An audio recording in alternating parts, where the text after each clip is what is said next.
Good morning to all. Our team PEA guidance program in this pandemic going to start phase 2 with a new concept, that is class 11th and 12th also added with the previous phase 1. In this pandemic, our team starting from the science subject, science discipline, science stream, today first class starting chemistry. In this chemistry, first unit starts here, some basic concept of chemistry.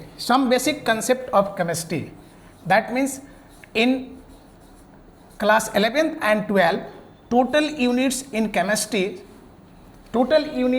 chemistry, that is 30. There are 4 volumes, 2 volumes from class 11 and 2 volumes from class 12. And in 11th, there are 14 unit and 12, 16 unit. Combined, there are 30 units, which is importance for your the career making guidance, that is for competition, engineering, medical, JEE and other exam also for the general science and general science knowledge. So, without wasting time, today I am going to start some basic concept of chemistry.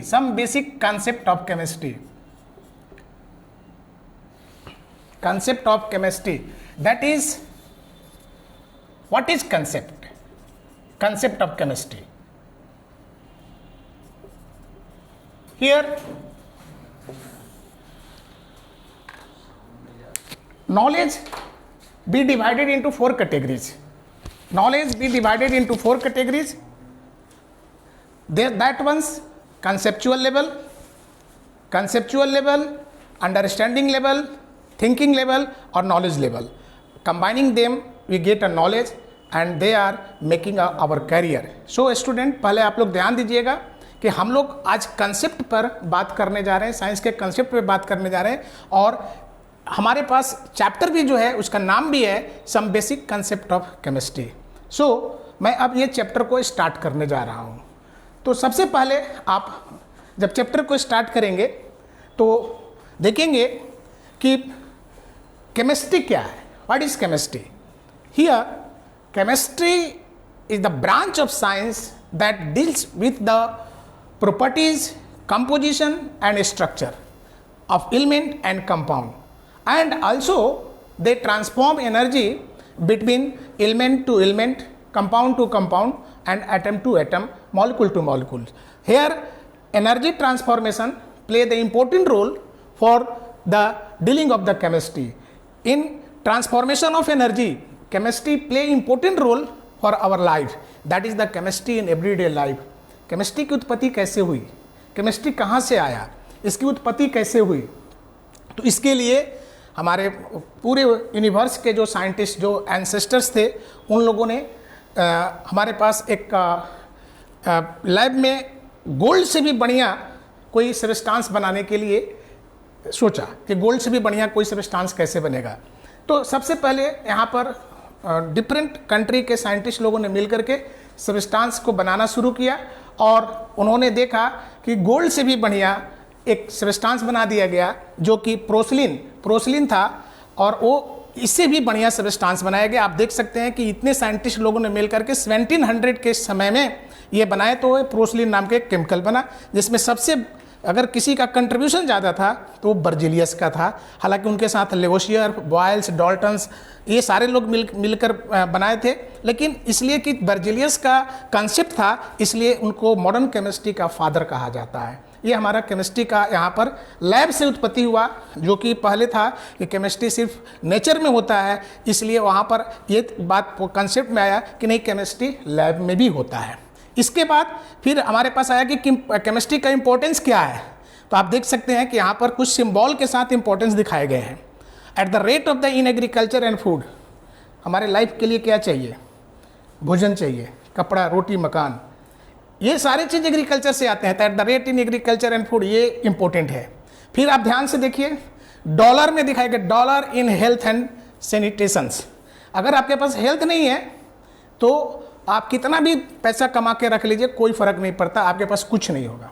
और देखिए next है double plus double, that is the saving the environment. अगर आप environment को नहीं बचाते हैं, ये केमिस्ट्री है जो ये बताता है कि इन्वायरमेंट के नहीं बचाते हैं तो आपका हेल्थ सही नहीं रहेगा, हेल्थ सही नहीं रहेगा तो कुछ भी नहीं रहेगा। और नेक्स्ट, जीने के लिए जो चीज़ ज़रूरी होता है वो है industry, importance in industry, industry के होना बहुत ज़रूरी है। अब मैं केमिस्ट्री सब्जेक्ट पे आता हूँ, ये तो केमिस्ट्री का परिचय था, केमिस्ट्री क्या है। अब मैं केमिस्ट्री सब्जेक्ट पे आता हूँ। फर्स्ट है, आप बच्चे इस कंसेप्ट को सीखेंगे, सिर्फ सीखेंगे नहीं, समझेंगे नहीं, उसको विचार करेंगे, इसके बाद अपने ज्ञान में लेने की कोशिश करेंगे। यानी ये 4 लेवल की जो मैं बात किया था, conceptual level, understanding level, thinking level and finally knowledge. Knowledge तभी आएगा जब ये 3 का कॉम्बिनेशन बनाएंगे। पहले आप जो भी पढ़ाई किए हैं बिफोर 11, 10, 9, 8 में भी क्या बहुत चीज़ याद कर लिए होंगे, याद करके अपने एग्जाम में 90, 95, 100% मार्क्स भी लाए होंगे। But now your time being start for understanding the concept of everything, not only in the chemistry, physics also, math also and other subject also। आपको सब में करना होगा। केमिस्ट्री का स्टार्टिंग पॉइंट है मैटर। What is matter? आप जब 2 बच्चे आपस में कोई विवाद होती है या कोई बातें करते हैं तो तीसरा बच्चा पूछता है, आपका फ्रेंड पूछता है कि व्हाट इज मैटर, किस बात के लिए आप लोग डिस्कशन कर रहे हैं, दैट इज द मैटर। यानी मैटर क्या है ये समझना है। तो देखिए, अगर केमिस्ट्री के पॉइंट सबसे देखते हैं आप, तो मैटर में कहा जाता है कि can it be physically separated, तो होता है कि आइदर यस और नो। अगर वो सेपरेट हो रहा है तो वो मिक्सचर है, अगर वो सेपरेट नहीं हो रहा है तो वो प्योर सब्सटेंस है, और अगर ये हमारे पास सेपरेट नहीं हुआ तो प्योर सब्सटेंस है। फिर यहाँ पर आइए, यहाँ पर पूछा जाता है कि इज द कंपोजिशन यूनिफॉर्म। एक बार कहा गया, यहाँ पर 2 बातें होती है कि इधर यस और नो। अगर यस कहते हैं तो that mixture is the homogeneous, अगर नो कहते हैं तो that mixture is heterogeneous. And heterogeneous be also classified into the 2 types, one is the colloids and other is the suspension. Similarly, here pure substances, you see, can it be chemically decomposed? Either yes or no. Either yes, that is the compound, either no, that is, or no, that is the element. But matter on the basis of property, they classified into 2 category. One is the physical classification and second is the chemical classification. Physically, matter classified into 3 category: solid, liquid and gas. On the basis of physical appearance, matter classified into 3 category, that is the solid, liquid and gas. Here we discuss one by one. What is solid? आप class 10 में पढ़े हैं कि solid किसको बोलते हैं। तो आपसे अगर हम अभी भी पूछें तो आप लाइव भी हैं तो कहेंगे कि those matter which have definite shape and definite volume, that is called solid. मैं पूछूंगा कि why solid have definite shape and definite volume, आपके पास क्या जवाब आएगा? इसका जवाब आप क्या देंगे? आपने वहाँ पर याद कर रखा है कि सॉलिड किसको बोलते हैं। सॉलिड का डेफिनेशन आप पढ़ते हैं कि उसका वॉल्यूम डेफिनिट होता है, शेप डेफिनिट होता है। बट क्यों होता है? तो साइंस 3 पॉइंट पे डिपेंड करता है। फर्स्ट पॉइंट है वाई, सेकेंड है व्हाट, थर्ड है हाउ। दैट मीन्स अभी मैंने आपने जैसे ही कहा कि सॉलिड क्या है, हमने पूछा कि व्हाट इज सॉलिड, आपने कहा कि those matter which have definite shape and definite volume, that is called solid. मैंने बोला वाई, तो आप यहाँ पर निरुत्तर हो गए, आपके पास आंसर शायद नहीं हो। तो देखिए क्या होता है, आपके सामने देखिए एक पिक्चर दिखाई गई है, एक वॉल है। ये देखिए यहाँ पर देखिए एक वॉल है, इस वॉल में ब्रिक को जोड़ा गया कंक्रीट के द्वारा, और ये आप जो वॉल देख रहे हैं ये सॉलिड मैटर हो गया। आखिर ये कैसे ये ब्रिक सटा होगा? दैट मीन्स कि उसको कोई ना कोई फोर्स वहाँ पर कॉम्पैक्ट कर रहा है। ये जो फोर्स है ना, बाइंडिंग फोर्स कहलाता है। जब ये बाइंडिंग फोर्स स्ट्रांग होता है तो कॉम्पैक्ट पिक्चर बनता है। अगर वो कॉम्पैक्ट पिक्चर बनाएगा दैट इज, अगर वो कॉम्पैक्ट पिक्चर बनाता है तो नो डाउट यहाँ पर आपके पास वो सॉलिड मटेरियल बनता है। यानी अब आप देख लीजिए कि उसी जो क्वेश्चन था कि आपके पास डेफिनिट वॉल्यूम और डेफिनिट शेप क्यों होता है, वहाँ पर जब देखा जा रहा है तो यहाँ पर कहा गया कि matter made up by the constituents particle या कंस्टिट्यूएंट्स पार्टिकल।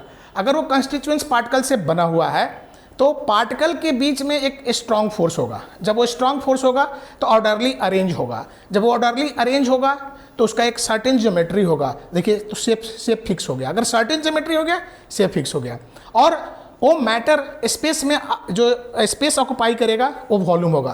तो आप समझ सकते हैं कि जो सॉलिड के कंस्टिट्यूएंट्स पार्टिकल है, ये जैसे ब्रिक है, देखिए कितना क्लोज पैकिंग है, एक दूसरे से सटे हुए हैं और एक ऑर्डरली ये ऑर्डर में आ गए। या तो एक रेक्टेंगुलर दिख रहा होगा, या तो आपके ये स्क्वायर दिख रहा होगा, या तो क्यूब की तरह दिखे, कोई ना कोई एक शेप में आएगा। जब ये शेप में आएगा तो नो डाउट, जब ये शेप में आएगा तो यहाँ पर एक इसका डेफिनिट ज्योमेट्री होगा, डेफिनिट वॉल्यूम होगा। दैट मीन्स कि इसका जो हमारे पास वाइब्रेशनल पॉइंट होगा वो मीन पे होगा, इसलिए यहाँ पर वॉल्यूम डेफिनिट होगा।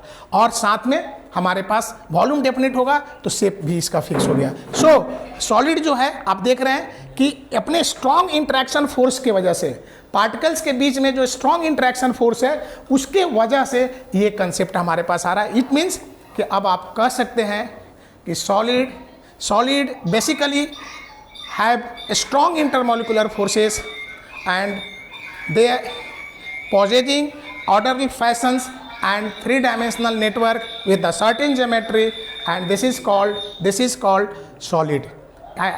यानी आपका जो डेफिनेशन था वो सही है कि डेफिनिट शेप होता है, डेफिनिट वॉल्यूम होता है, बट ये क्यों होता है? तो इसके पीछे कारण है कि जो कंस्टिट्यूएंट्स पार्टिकल है वो हमारे पास, जो कंस्टिट्यूएंट्स पार्टिकल है वो हमारे पास क्या होता है कि एक दूसरे से कॉम्पैक्ट स्ट्रक्चर बनाते हैं, मीन पॉइंट पे ऑसिलेशन होता है, इसलिए उसका शेप डेफिनिट होता है और उसका वॉल्यूम भी डेफिनिट होता है। Now move on this liquid that is here सी।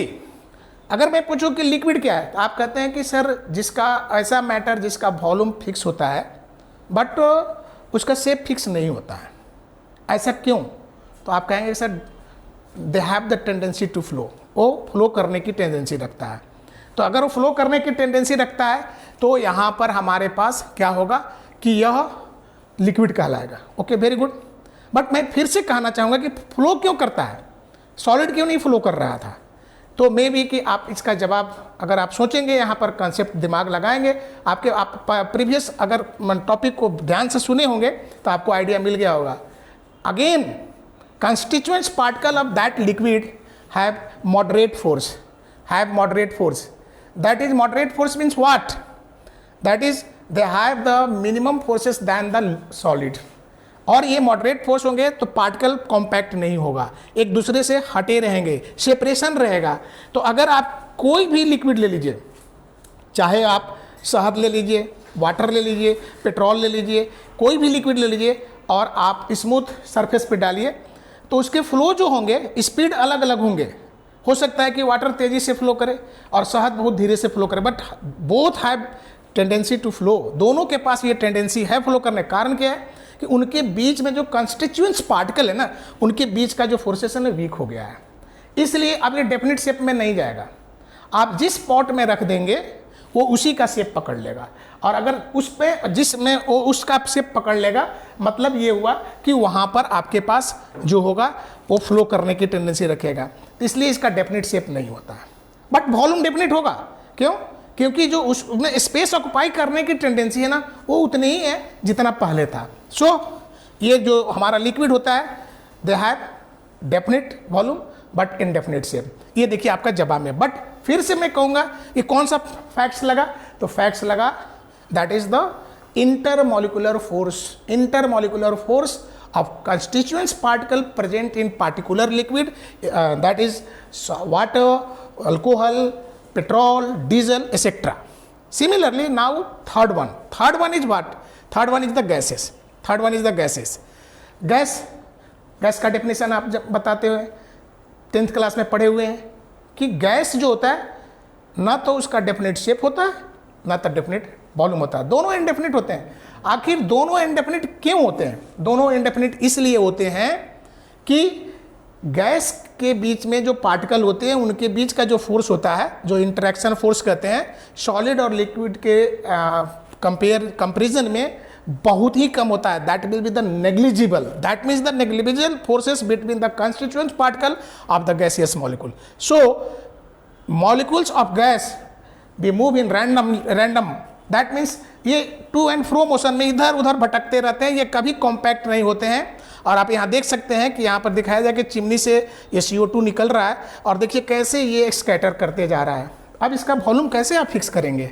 जब ये चिमनी के अंदर था तो चिमनी के वॉल्यूम लिए हुए था, जब चिमनी से बाहर आया तो ये वॉल्यूम देखिए स्पेस में चला गया. ये वॉल्यूम कैसे फिक्स करेंगे और शेप कैसे बताएंगे? चिमनी में था तो चिमनी का शेप था, स्पेस में आया तो स्पेस का शेप पकड़ लिया. So both have indefinite. क्यों? फिर से ये बात आ गई कि जो इंटरमॉलिकुलर फोर्स है पार्टिकल के बीच में वो है ही नहीं के बराबर है. So particle of gas moves randomly move करता है. और इस कारण से हम लोग देख सकते हैं कि फिजिकल बिहेवियर पर मैटर को 3 पार्ट में बांटा गया, सॉलिड, लिक्विड और गैस. और तीनों जो आपने कंसेप्ट पहले से डेवलप किया था, आप जब पहले से जो कंसेप्ट डेवलप किए थे वो डेवलपमेंट क्या था? पहले आप क्या किए थे कि सॉलिड, लिक्विड, गैस होता है. अब हम लोग जो कंसेप्ट डेवलप करने जा रहे हैं वो कर रहे हैं कि फोर्स के बेस पे हम लोग सारे क्वेश्चन का जवाब दे पा रहे हैं कि कैसे इसको हम लोग सेपरेट कर सकते हैं. Now move on next one. आप देखिए यहाँ पर एक आपके पास पिक्चर दिख रहा होगा. 4 पिक्चर है, 4 ब्लॉक में 4 पिक्चर दिए गए हैं. अब आप देखिए इसमें स्टूडेंट आपको बताने हैं कि इन 4 में कौन सॉलिड है, कौन लिक्विड है, कौन गैस है और कौन आपके पास एक और चीज़ दिया गया जिसके बारे में मैंने चर्चा नहीं किया है. तो देखिए मैं बता दूं, ये आपको पिक्चर दिख रहा होगा कि ये कोई बॉयज गर्ल्स हैं, ये या कहिए कि कोई रोबोट है, कोई मशीन से बनाया हुआ पिक्चर है. यहाँ पर देखिए लिक्विड दिख रहा है, ये देखिए आपके पास गैस दिख रहा है, यूँ कहिए कि क्लाउड है. और यहाँ देखिए आपको बिजली कड़क रही है. आप देख सकते हैं कि ये जो होता है थंडरिंग हो रही है. 4 पिक्चर दिए गए हैं. अब आपको इसमें सेलेक्ट करने हैं, आपको बताने हैं कि इसमें सॉलिड, लिक्विड और गैस कौन सा है. तो अगर आप कंसेप्चुअली समझ गए होंगे तो नो डाउट, अगर आप कंसेप्चुअली समझ गए होंगे तो नो डाउट ये चीज़ आपके पास आया होगा कि हमारे पास जो ये पिक्चर है ये सॉलिड दिख रहा है. अगर ये तस्वीर ही है, बॉयज ही हैं, गर्ल्स ही हैं, तो ये हमारे पास जो ये कॉम्पैक्ट स्ट्रक्चर दिख रहा है. देखिए साफ साफ देखिए कॉम्पैक्ट स्ट्रक्चर ये दिख रहा है. अगर ये कॉम्पैक्ट स्ट्रक्चर दिख रहा है दैट मीन्स कि ये सॉलिड है. और देखिए इनके बीच में कितने कॉम्पैक्ट, कितने फोर्स जो है क्लोज दिखाए जा रहे हैं. यहाँ देखिए ड्रॉपिंग किया जा रहा है, सेपरेशन देखिए इस पिक्चर में, देखिए कि सेपरेशन हो रहा है, दैट मीन्स कि ये लिक्विड है. और ये देखिए रैंडमली मूव कर रहा है, भागते जा रहा है, स्पेस में बढ़ते जा रहा है. तो ये आप देख रहे हैं ये गैस है. But what is this 1/4? ये चौथा क्या है? मैंने आपके सामने एक क्वेश्चन रखा है कि चौथा है क्या. इसके बारे में मैं ये आपसे जानना चाहूँगा कि ये 4th है क्या. तो स्टूडेंट सॉलिड, लिक्विड, गैस हमारा जो है फंडामेंटल क्लासिफिकेशन है मैटर का. बट हमारे पास इसके अलावा भी कंडेंस स्टेट और हमारे पास एक प्लाज्मा स्टेट होता है. तो देखिए जब गैस के मॉलिक्यूल आयोनाइज हो जाते हैं, इसको हम लोग किसी खास टेम्परेचर पर दे करके इसके इलेक्ट्रॉन बाहर कर देते हैं. तो इलेक्ट्रॉन बाहर होते ही, इलेक्ट्रॉन जब बाहर होता है तो वहाँ पे चार्ज पॉजिटिव हो जाता है और इलेक्ट्रॉन खुद नेगेटिव होता है. तो ये पॉजिटिव और नेगेटिव पोल जब क्रिएट हो जाते हैं उसी गैसियस फेज में, तो ये प्लाज्मा बन जाता है. तो देखिए जो थंडरिंग होती है, आप जो थंडरिंग देखते हैं, बिजली कड़कती है, बिजली गिरती है, तो ये बिजली मतलब क्या होता है? लाइटनिंग कब होता है? दैट मीन्स कि प्लस और माइनस, पॉजिटिव और नेगेटिव पोल बनते हैं. तो ये इसी गैसियस फेज से हम लोग यहाँ पर आते हैं और प्लस और माइनस हमारा बनता है और इसको प्लाज्मा स्टेट कहते हैं. Okay, now this is the classification of matter on the basis of the physical properties. Next one, on the basis of chemical classification. Student once again मैं आपसे कहना चाह रहा हूँ कि आप लोग कंसेप्ट को डेवलप करिएगा कि कैसे हमारे पास जो कंसेप्ट था फिजिकल क्लासिफिकेशन में हम लोग सॉलिड, लिक्विड, गैस और प्लाज्मा के लिए समझे, वैसे ही आपको केमिकली भी समझना होगा. मैटर क्या है? मैटर तो जो स्पेस ऑक्युपाई करता है, जो मास रखता है, वो मैटर कहलाता है. लेकिन प्रॉपर्टीज बेस पे उसका क्लास बन जाता है. तो यहाँ पर भी आप देख रहे हैं जो केमिकल क्लासिफिकेशन कहा गया, तो chemical classification that means what? Now see here the line based upon the composition matter can be divided into two main types. यानी कंपोजिशन पे आपके पास सब्सटेंस को दो पार्ट में बांट दिए गए हैं. one part is the pure substance, second one is the mixture. What is pure substance? That means a pure substance be a single substance, that is matter which cannot be separated by simple physical method. Matter cannot be separated by simple physical method. This is called pure substance. And pure substance be also classified into two categories. One is the element and second is the compound. One is the element and second is the compound. That means कि pure substance which in the single substance cannot be separated by using the physical methods. This is the pure substance. So here is the element. What is element? अब question होगा कि what is element? That is the element consist of only one types of particle. This particle may be atom or molecules. I mean once again those pure substances. आप concept को समझिए. मैं कह रहा हूं कि एलिमेंट का अगर आपको डिफिनेशन निकालना है तो आप चले जाइए उसके कंसेप्ट पे कि ये कहाँ से आया है, तो मैटर से आया है. तो आपका डिफिनेशन में ये ऐड होना चाहिए क्या कि दोज प्योर सब्सटेंसेस. और क्या कहा गया कि आप किसी भी फिजिकल मेथड से उसको अलग नहीं कर सकते. वो सिंगल है और सिंगल को आप अलग नहीं कर सकते हैं. तो those pure substances which cannot be separated by using the physical method, this is called element. अब पुराने कंसेप्ट से हम लोग चले आ रहे हैं. बहुत पुराना कंसेप्ट है, वहाँ से चले आ रहे हैं कि हमारे पास जो होता है कि पंच तत्व 5 एलिमेंट से हम लोग का शरीर बना हुआ. कौन कौन से एलिमेंट से बना हुआ? Water, air, fire, earth and sky. Sky देखिए ये हमारा यूनिवर्स है, ये स्काई दिखाया गया, इसलिए स्काई का इसमें कहीं स्पेस नहीं दिया गया है, बट इस 5 से बनाया गया. ये भी एलिमेंट है क्योंकि ये प्योर है. ये सारी चीज़ प्योर होते हैं, सब चीज़ ये नेचर से मिलते हैं. तो ये आप समझ लीजिए कि जो नेचुरल थिंग्स हैं, जो नेचर से हमें मिला है, वो सारे प्योर होते हैं. वो सारे मैटर जो होते हैं ना प्योर सब्सटेंस में आते हैं. वो चाहे एलिमेंट्री फॉर्म में हो या फिर कंपाउंड के फॉर्म में हो, तो वो हमारे पास वो प्योर ही होते हैं. तो एलिमेंट के लिए हम लोगों ने देखा कि जो हमारे पास एलिमेंट हमारे पास होते हैं, जैसे कॉपर है, आयरन है, सोडियम है, हाइड्रोजन है, नियोन है, ये सारे एलिमेंट है, एलिमेंट्री फॉर्म में होते हैं. बट अब हम लोग कहते हैं कि ये एलिमेंट जो होते हैं प्योर हो गए. तो प्योर हो गए तो क्या ये सारे एलिमेंट जो होते हैं वो हमारे पास नेटिव स्टेट में है या कंबाइंड स्टेट में है? तो होता है कि नहीं, बहुत सारे एलिमेंट कंबाइंड स्टेट में. क्यों?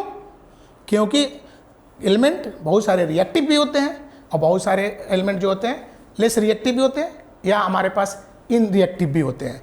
तो उस बेसिस पे एलिमेंट को फिर से 3 क्लास में बांट दिया गया कि हमारे पास मेटल होंगे, नॉन मेटल होंगे और मेटोलाइट्स या सेमी मेटल होंगे. और वहाँ से रिएक्टिविटी के बेस पे उनको एक क्लास बनाया गया. जैसे आप इनर्ट गैस का नाम सुने होंगे. इनर्ट गैस बोलते लगता है कि गैसियस जो सब्सटेंस होते हैं वो सब्सटेंस हमारा जो है वो क्या है कि लगता है कि वो तो मॉलिक्यूल होगा. यस, मॉलिक्यूल होता है, जनरली गैस मॉलिक्यूल होते हैं.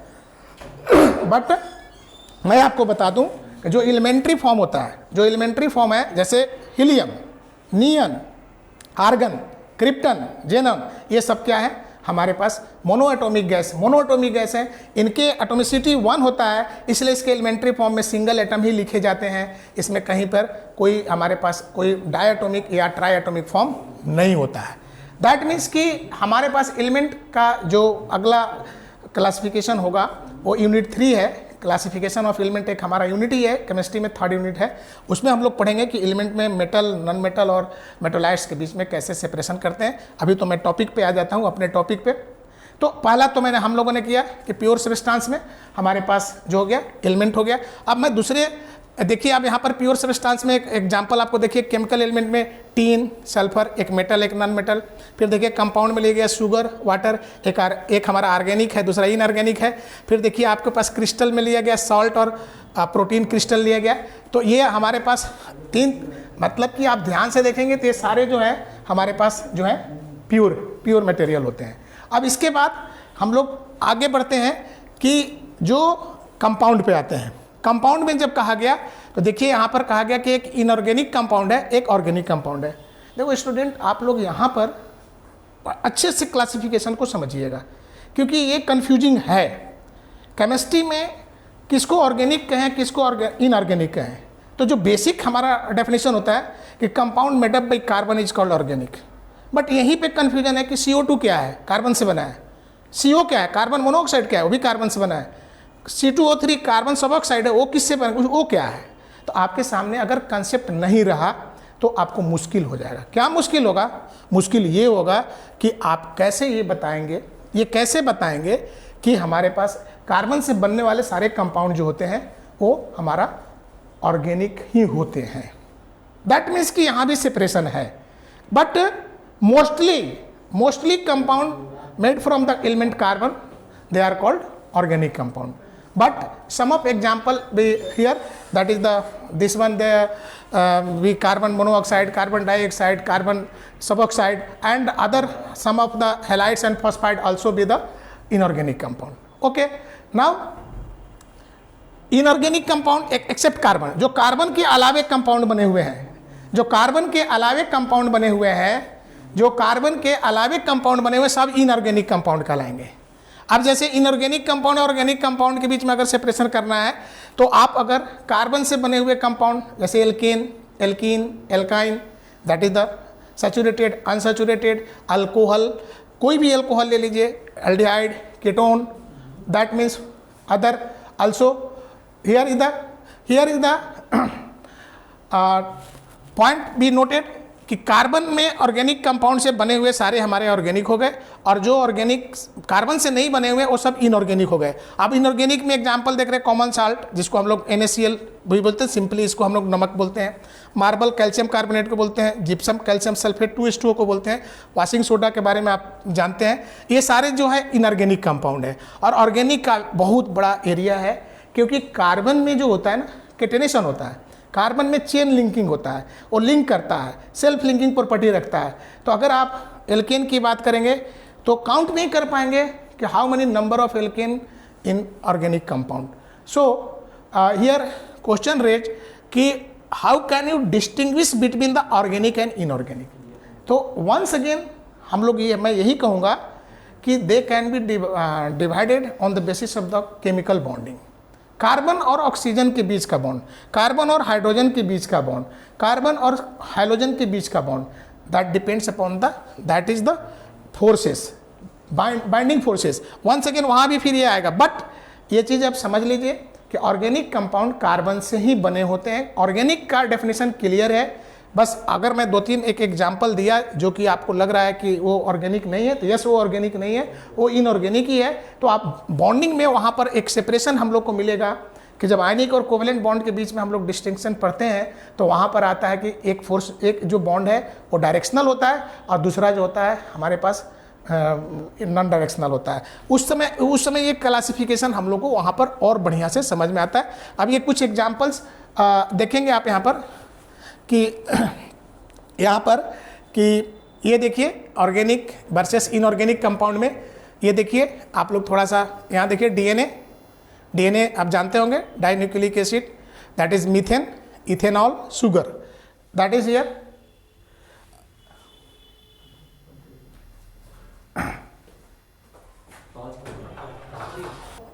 पढ़ाई हुई है कि हम लोगों ने किया कि केमिस्ट्री की जो शुरुआत किया कि केमिस्ट्री क्या है, और केमिस्ट्री के साथ में ये बताया गया कि मैटर किसको बोलते हैं, मैटर को कंपोजिशन के बेस पे और प्रॉपर्टी के बेस पे कैसे क्लासिफाई करते हैं। तो मैटर को हम लोग सबसे पहले फिजिकल और केमिकल क्लासिफिकेशन करते हैं, जो कि हमारा एक अपीयरेंस पे होता है। फिजिकली वो 3 तरह से होता है, सॉलिड, लिक्विड, गैस, जिसके बारे में सॉलिड लिक्विड गैस के बारे में बताया गया कि सॉलिड का डेफिनेशन में डेफिनिट शेप, डेफिनिट वॉल्यूम होता है, लिक्विड में हमारे पास डेफिनिट वॉल्यूम होता है लेकिन इनडेफिनिट शेप होता है, और गैस में दोनों इनडेफिनिट होते हैं।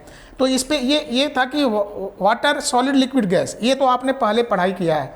आज कंसेप्ट में बताया गया कि ये इसलिए सेम होते हैं या डिफरेंट होते हैं क्योंकि उनके बीच में जो इंटरेक्शन फोर्सेस होते हैं ना वो अलग अलग होते हैं। फॉर सॉलिड में स्ट्रॉन्ग फोर्स होते हैं, लिक्विड वाले कंस्टिट्यूएंट्स पार्टिकल में आपके पास मॉडरेट फोर्स होते हैं, और गैस में जो होते हैं वो फोर्स नेग्लिजिबल होते हैं in comparison to the solid. So वो रैंडमली मूव करते हैं, इसलिए ना तो उसका शेप डेफिनेट होता है और नहीं तो उसका वॉल्यूम डेफिनेट होता है, जिसमें आप ये सॉलिड लिक्विड गैस के क्लासिफिकेशन में आप समझें।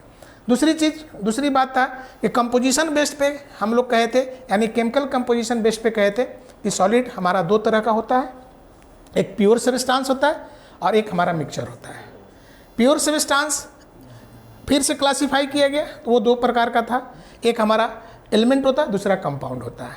एलिमेंट की चर्चा हम लोगों ने किया था कि जैसे आप यहाँ पर देख भी रहे होंगे कि एलिमेंट में आप जो देख भी रहे होंगे कि दिखाया गया कि जो हमारे पास जो our body made up by the 5 element, that is the water, air, earth, fire and sky, ये 5 एलिमेंट से बना हुआ है। ये बहुत एक पुरानी हमारे पास जो है एक जो जब आप मैथोलॉजी में जाएंगे आप पढ़ेंगे तो वहाँ मिलेगा कि पंच तत्व मिल बना शरीर है। यही 5 तत्व से हमारा शरीर बना हुआ है। हमारा बॉडी का फॉर्मेशन जो हुआ इसी 5 एलिमेंट से हुआ है, जिसमें वाटर है, एयर है, अर्थ है, फायर है और स्काई है। तो ये प्योर फॉर्म है। दैट मीन्स कि all thing they coming from the natures, they are pure.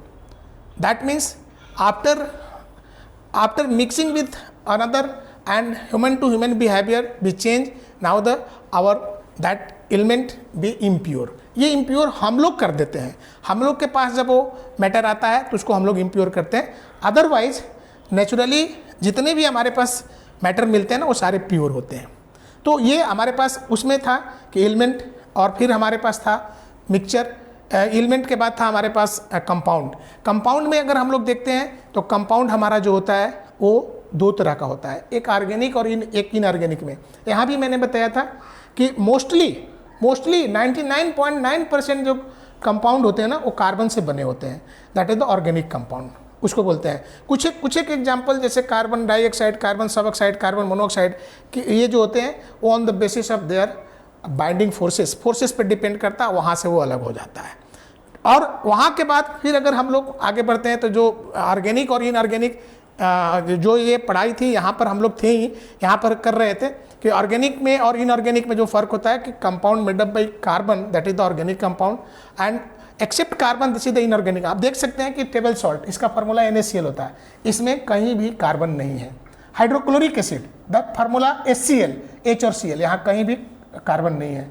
That is here CO2, देखिए एक एग्जांपल है CO2, देखिए इसमें कार्बन है। मैं इसी की बात कर रहा था कि कार्बन के बने हुए कुछ कंपाउंड भी इनऑर्गेनिक हो जाते हैं, जैसे कार्बन डाइऑक्साइड, देखिए यहाँ एग्जांपल दिया गया है। तो फिर तो एक कन्फ्यूजन है यहाँ, तो बेसिक बात में हमारे पास एक कन्फ्यूजन है। तो फिर हाउ कैन बी डिस्टिंग्विश कि which carbon compound with organic and inorganic. मैंने कहा कि mostly organic but some are inorganic. उसमें carbon dioxide, carbon monoxide, carbon suboxide, that mean we study in chemical bonding में जाएंगे तो वहाँ पढ़ेंगे। देखिए क्वाच, सिलिका को बोलते हैं SiO2, यहाँ भी कार्बन नहीं है। But now see about this section, इधर देखेंगे DNA, डाइन्यूक्लिक एसिड, दैट मीन्स कि राइबोन्यूक्लिक एसिड, दैट मीन्स कि DNA में पूरे के पूरे कार्बन से बने हुए। शुगर C12H22O11, आप जानते हैं शुगर का formula C12H22O11, that means carbon से बना। Ethanol C2H5OH, methane CH4, that means कि इस सेक्शन में कार्बन के अलावा कोई दूसरा है ही नहीं है। बट इन दैट सेक्शन एक कंपाउंड दिया गया है जहाँ पर कि कार्बन के कंपाउंड भी है, तो वो थोड़ी सी हमारे लिए चैलेंजिंग है। तो यहाँ पर आपको थिंकिंग लेवल अपना बढ़ाना होगा, और थिंकिंग लेवल के साथ अपना अंडरस्टैंडिंग लेवल को अगर आप ठीक करते हैं, आप अगर यहाँ बॉन्डिंग पे विचार करते हैं, इनके कंपाउंड के बीच के बॉन्ड देखते हैं, इनके बीच के बॉन्ड देखते हैं, तो मैं थोड़ा सा डिस्कशन करना चाहूँगा कि आप शुगर का है तो जितने भी हमारे पास उसमें कार्बन और हाइड्रोजन ऑक्सीजन के बीच में बॉन्ड बने हुए हैं, वो जो बॉन्ड बने सारे हमारे पास कोवेलेंट बॉन्ड है। कार्बन डाइऑक्साइड में भी कोवेलेंट बॉन्ड है, बट इसके बीच में डाइपोल है, डाइपोल मोमेंट इसका 0 है। बट ऑक्सीजन जो है कार्बन है, डबल बॉन्ड के साथ क्या करता है कि वो वहाँ पर पार्शियल पॉजिटिव और निगेटिव चार्ज बनाता है। They are ionized. तो दैट मीन्स कि इसकी जो नेचर है ना वो इंटरनली हमारा आयनिक शो करने लगता है, पोलरिटी है नहीं बट आयनिक शो करने लगता है। इसलिए उसको हम लोग इनऑर्गेनिक में जो भी कंपाउंड आयन शो करता है ना उसको इनऑर्गेनिक कहते हैं, वो इनऑर्गेनिक कंपाउंड कहलाता है। इनऑर्गेनिक में उसको हम लोग शो करते हैं। दैट मीन्स कि अब हम लोग जैसे इसमें और आगे बढ़ते हैं तो बाकी ये भी देख लीजिए जो हमारे दैनिक जीवन में इस्तेमाल होने वाले चीज़ हैं। आप ये देख सकते हैं सेल्यूलोज, नेल पॉलिश, कैंडल और भी ये सोप, डिटर्जेंट, ये सब जो देख रहे हैं ये सब जो है हमारे पास ये हमारे केमिस्ट्री इन एवरीडे लाइफ में इस्तेमाल होने वाले वस्तु हैं। अब मैं इसके मैटर के जो हमारा क्लासिफिकेशन है मिक्सचर पे आता हूँ। ये ध्यान दीजिएगा मिक्सचर पे। मिक्सचर का जो भी यहाँ डिफिनेशन है वो आप देख ही रहे हैं कि 2 और मोर एलिमेंट और compound mixed one two other, this is called mixture. But ये मिक्सचर को भी 2 क्लास में बांटे गए हैं, होमोजीनियस मिक्सचर और हेट्रोजीनियस मिक्सचर। अब है कि होमोजीनियस क्या है और हेट्रोजीनियस क्या है। होमो मीन्स सेम, सिमिलर, एक जैसा। एक जैसा मतलब व्हाट, यहाँ थोड़ा आप अपना थिंकिंग लेवल को समझिएगा। और हेट्रो मतलब डिफरेंट, डिफरेंट मतलब व्हाट। देखिए ये टोटल आपके आंख पे डिपेंड करता है, आपकी सोच पे डिपेंड करता है। दैट मीन्स कि कहा जाता है कि दो substances which have only one phase through out the nature after mixing, अगर बहुत सारे सब्सटेंस को मिला दिए और मिलाने के बाद उसमें एक फेज आया, फेज सिंगल होगा तो होमोजीनियस कहलाएगा। आपके सामने जो एग्जाम्पल यहाँ दिए गए हैं, आप इसको अगर ध्यान से देखेंगे, आप जैसे सपोज कर लीजिए कि आपके पास मैंने एक गिलास पानी दिया और पानी देने के बाद आपसे मैंने कहा कि इसको पीजिए। बोले आपने, फिर बोलेगा आपने क्या पिया, बोलेगा आपने पानी, मैंने पानी पिया, सिर्फ पानी पिया। फिर मैंने एक दूसरा गिलास पानी दिया, फिर बोलेगा अब आप क्या पिया, बोले कि पानी नमकीन था। देखिए आपके बोलने के स्टाइल बदल गए। पानी सिर्फ वर्ड आपने सिंगल बोला, एक फेज बोला, सिर्फ पानी पिए हैं, दैट शोइंग दिस होमोजीनियस। और जैसे ही बोले कि सर नमक वाला पानी आप दिए तो पानी भी बोल रहे हैं और नमक भी बोल रहे हैं। That means that is the one phase and more than one phase. या ये सोचने की विषय वस्तु है कि एक फेज किसको बोलते हैं और मोर देन वन फेज किसको बोलते हैं। तो अगर कोई मिक्सचर है और मिक्सचर में अगर आप सिंगल फेज बताते हैं तो वो कहलाता है होमोजीनियस मिक्सचर। मोर देन वन फेज हो गया दैट इज द हेट्रोजीनियस। ये हम लोग कैसे फील करते हैं, तो ये हम लोग नेकेड आई से देखकर फील करते हैं या टेस्ट करके फील करते हैं। अब देखिए यहाँ पे आप कॉफ़ी में कितने चीज़ मिलाए हुए हैं। कॉफ़ी में दूध होगा, कॉफ़ी होगा, शुगर होगा, लेकिन आपसे पूछेंगे आप क्या पी रहे हैं, बोलते हैं कॉफ़ी पी रहे हैं। आपने कहा कि मैंने दूध पिया, चीनी पिया, नहीं, आपने कॉफ़ी कहा। वाइन, वाइन क्या कितने चीज़ों से मिलकर बना हुआ है, वाइन कितने चीज़ों से मिलकर बना है वाइन में, लेकिन आप अगर वाइन ले रहे हैं तो क्या कहते हैं, सिर्फ वाइन ले रहे हैं। उसी प्रकार हवा, that is the mixture of gases. आप क्या करें, हवा ले रहे हैं। आप कभी बोलते हैं कि ऑक्सीजन ले रहे हैं, नहीं, हवा ले रहे हैं। दैट मीन्स ब्रास, ब्रास कितने मेटल से मिलकर बना हुआ है, कितने मेटल से मिलकर बना हुआ है, दैट मीन्स कि ये हमारा एलॉय है, दैट इज द, फिर बोलते क्या है, ये ब्रास का है। इसी प्रकार आप स्टील, नेचुरल गैस, विनीगर्स, ब्लड, ये जो हमारे पास मिक्सिंग है, लेकिन मिक्सिंग के बाद they having only one phase, they having only one phase, so it is called homogeneous mixture. I think कि आपको एक कंसेप्ट बना होगा कि how can you differentiate homogeneous and heterogeneous. Homogeneity and heterogeneity क्या है, तो दैट मीन्स कि after mixing we say only one things, only one matter, this is the homogeneous. But you say that is the more than one things, that is the heterogeneous. अब देखिए, अब heterogeneous के example में आपको clear दिखाई देगा जो मैं बता रहा हूँ। इसमें आप देख रहे हैं, देखिए आपके सामने सबसे पहले चॉकलेट चिप कुकीज, देखिए कितना नाम बोला गया। ये बच्चे लोग बिस्किट खाते हैं तो उस पर चॉकलेट भी रहता है, ये देखिए कुकीज है, चिप्स। दैट मीन्स कि ये 3 चीज़ तो आपने बोल दिया यहाँ पर। आप कहाँ खा रहे हैं कि बिस्किट खा रहे हैं, आपने कह दिया कि चॉकलेट चिप कुकीज खा रहे हैं। पिज़्ज़ा बोल रहे हैं एक वर्ड, लेकिन आप क्या कहते हैं, अरे वाह, पिज़्ज़ा में टेस्ट में पनीर आ रहा है, इसमें हमारे पास पनीर पिज़्ज़ा है, ये हमारा चीज़ पिज़्ज़ा है, ये हमारे पास ग्रीन वेज पिज़्ज़ा है, that means non veg pizza. आप कितनी बातें बोल देते हैं। सिंगल पिज़्ज़ा, आपसे पिज़्ज़ा जब लेने जाएंगे तो पूछता है कि कैसा पिज़्ज़ा चाहिए, तो आप बोलते हैं कि मेरे को ये वाला पिज़्ज़ा चाहिए। सिंगल पिज़्ज़ा आपको नहीं मिलता है। That means here soda with ice, आपने तब 2 वर्ड बोल दिया कि soda with ice, that is the heterogeneous. जबकि आप पी रहे होते हैं वही सोडा, लेकिन आप बोलते हैं सोडा विथ आइस, थोड़ा सा आइस डालिए इसमें। दैट मीन्स कि आपको बोलने के तरीके में, कहने के तरीके में ही पता लग जाता है कि आप वन फेज बोल रहे हैं कि मोर देन वन फेज बोल रहे हैं, that is the homogeneous and heterogeneous. Homogeneity means single phase, heterogeneity means more than one phase.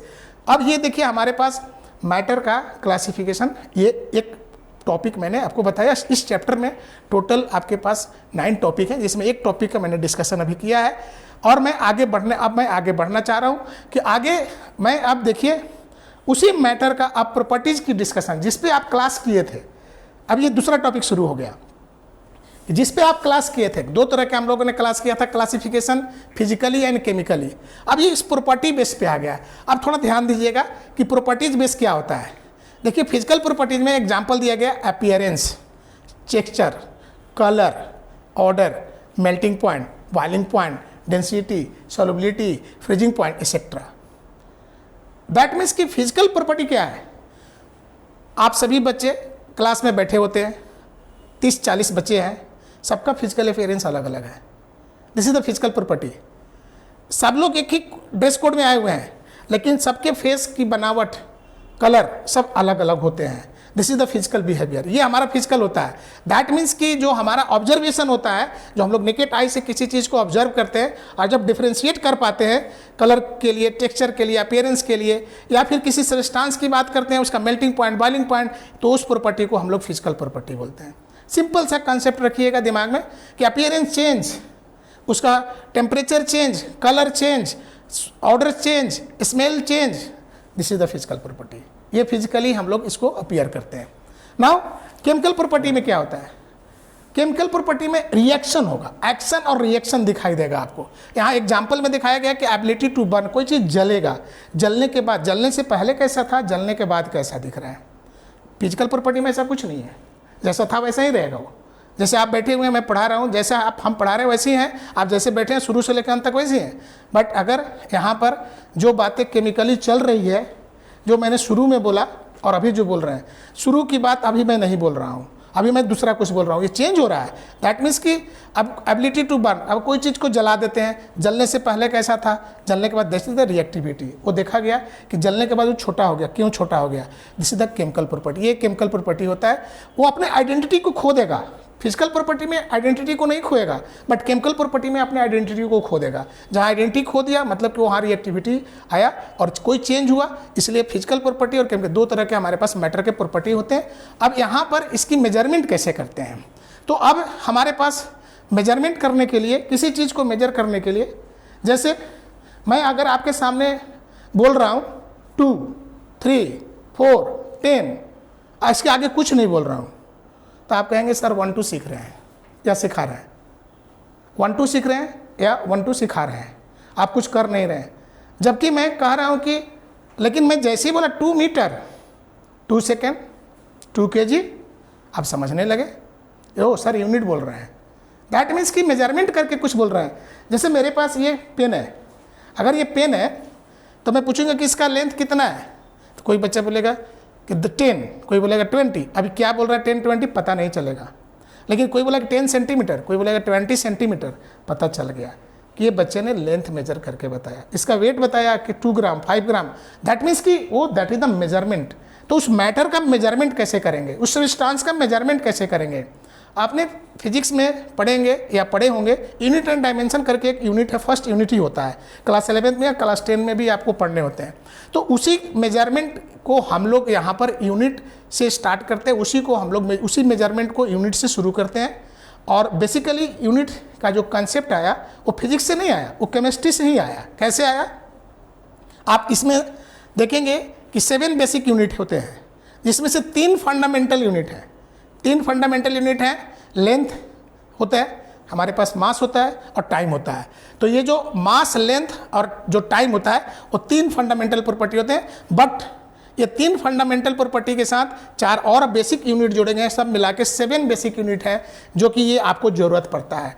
जैसे मास के लिए एसआई यूनिट में केजी, किलोग्राम, लेंथ के लिए मीटर, टेम्परेचर के लिए केल्विन, अमाउंट ऑफ सब्सटेंस के लिए मोल, इलेक्ट्रिक करंट के लिए एम्पियर, टाइम के लिए सेकेंड एंड ल्यूमिनस इंटेंसिटी के लिए कैंडेला।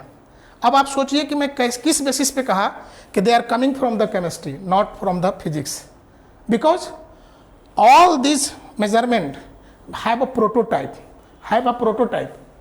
That means कि प्रोटोटाइप मीन्स व्हाट, प्रोटोटाइप क्या है, तो देखिए प्रोटोटाइप होता है कि अगर आप कोई मॉडल बनाए हुए हैं और वो मॉडल अगर वायलेबल हो गया, वायबल होकर के वो प्रोडक्ट में बन गया और प्रोडक्ट मार्केट में आने लगा, दैट इज द, वो प्रोटोटाइप को कहा जाता है कि this is the intermediate phase between the model to the product. जब तक वो मार्केट के प्रोडक्ट नहीं बनाया और मॉडल शुरू हो गया है, तो बीच यानी इंटरमीडिएट होता है। तो ये सबके जो प्रोटोटाइप बने हुए हैं या फिर जो नेचुरल प्रोटोटाइप से लिए गए हैं वो केमिस्ट्री से ही लिए गए हैं।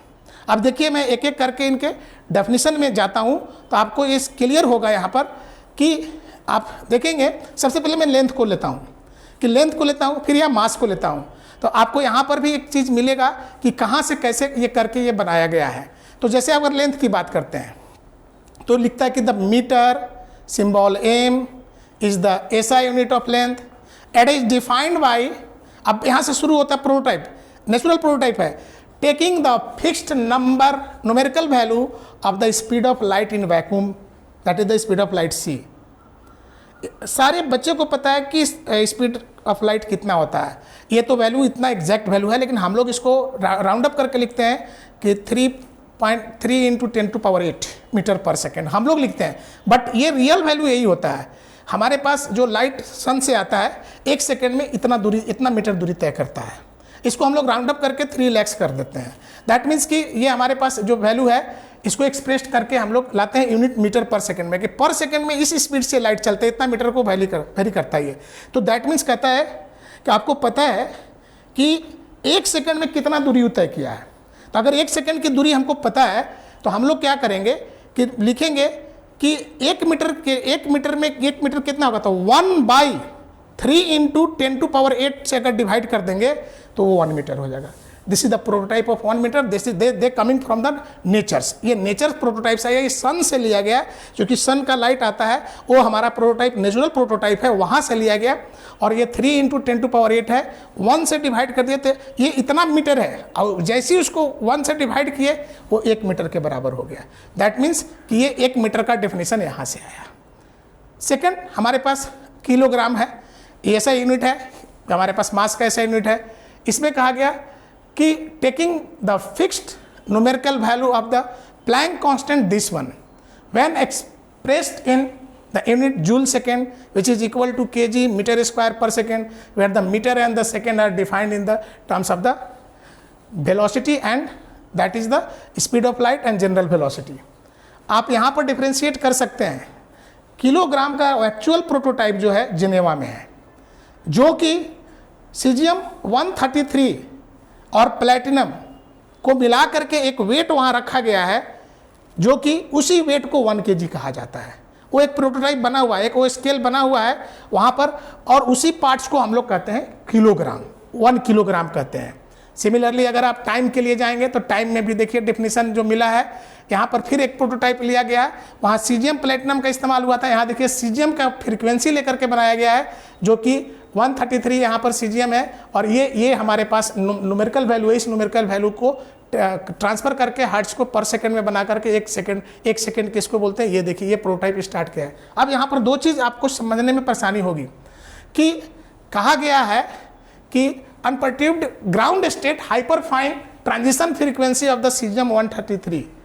तो दैट मीन्स कि अगर हम लोग ये बात करें कि caesium 133, this is the isotope of caesium is 133। यहाँ पर आप ये देख रहे हैं कि इसका हाइपर फाइन ग्राउंड स्टेट में हाइपर फाइन लाइन्स क्या है। हाइपर फाइन लाइन्स स्टूडेंट आप लोग सीरीज के बारे में अगर सुने होंगे कि जब भी हमारे पास कोई लाइट होता है, लाइट को जब प्रिज्म से पास करते हैं तो 7 कलर में डिवाइड हो जाता है, उसको हम लोग स्पेक्ट्रम बोलते हैं। हाइड्रोजन की जो हमारे पास हाइड्रोजन एलिमेंट होता है, तो हाइड्रोजन गैस को जब डिस्चार्ज ट्यूब से पास किया जाता है तो वहाँ हमारे पास देखा गया कि जब वो ग्राउंड लेवल से जाकर वो एक्साइटेड स्टेट लेवल में गया, जैसे फर्स्ट लेवल है, सेकेंड लेवल है, थर्ड लेवल है, फोर्थ लेवल है, फिफ्थ है, सिक्स्थ है, सेवेंथ है।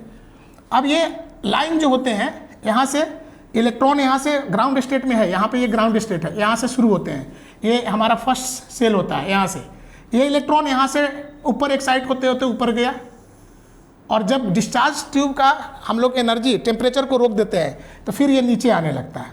यहाँ से नीचे आया, फिर कुछ इलेक्ट्रॉन यहाँ से नीचे आने लगते हैं, कुछ यहाँ से नीचे आने लगते हैं, कुछ यहाँ से नीचे आने लगते हैं। इस तरह से लाइंस बनने लगते हैं। जब ये लाइंस बनने लगते हैं तो इसकी स्टडी अलग अलग साइंटिस्ट ने किया।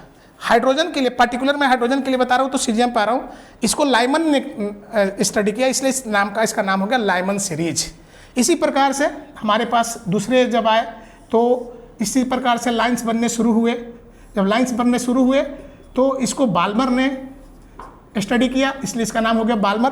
तो मैं बता दूं कि इस तरह से जो हमारे पास 6 साइंटिस्ट लोगों ने काम किया, क्योंकि हमको यहाँ बताना है, मेन चीज़ ये है, Lyman, Balmer, Paschen, Brackett, Pfund, Humphrey. Lyman, Balmer, Brackett, Pfund, Humphrey, that means Paschen 5-6, Lyman, Balmer, Paschen, Brackett, Pfund और हम्फ्री, 6 हमारे पास साइंटिस्ट ने मिल करके ये सीरीज को बनाया है। इसको हम लोग कहते हैं स्पेक्ट्रल लाइन।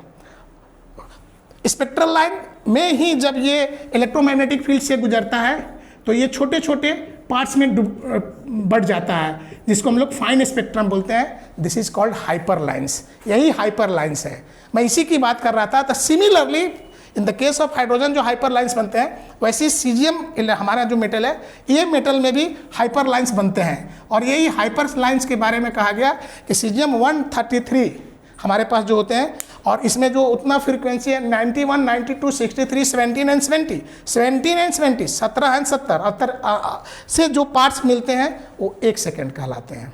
तो आज के क्लास में मैं यहाँ तक आप लोगों को केमिस्ट्री का 2 पार्ट को कवर करने की कोशिश किया, लेकिन अभी थोड़ी सी बातें इसमें और होगी अगले क्लास में फिर से हम लोग आएंगे ऐसे नए तरीके से इसको। और अगर आपको कोई प्रॉब्लम है अभी तक के जो पढ़ाई में, तो अगले आप जूम के जो हमारा क्लास होगा उसमें आप सीधा प्रॉब्लम को आप शेयर करेंगे, वहाँ पर पहले आपका प्रॉब्लम सॉल्व करके हम लोग आगे बढ़ेंगे। Thank you.